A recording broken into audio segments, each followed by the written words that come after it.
আসছি বিস্তারিত খবরে। শুটিংয়ে দুর্ঘটনা, না ফেরার দেশে অভিনেতা লেখক রাহুল অরুণোদয় বন্দ্যোপাধ্যায়।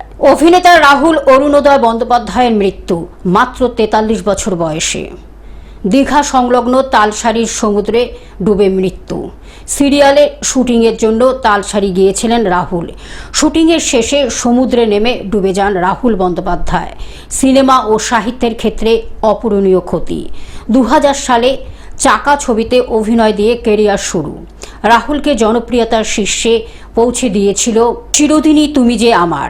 2008 সালে আবার আসবো ফিরে ও জ্যাকপট ছবিতে অভিনয়। জুলফিকার বিদায় বঙ্কেশ গোত্র ছবিতে অভিনয় করেছিলেন রাহুল। তার মৃত্যুতে গভীর শোকাহত শিল্প জগৎ। Bureau report, globe news.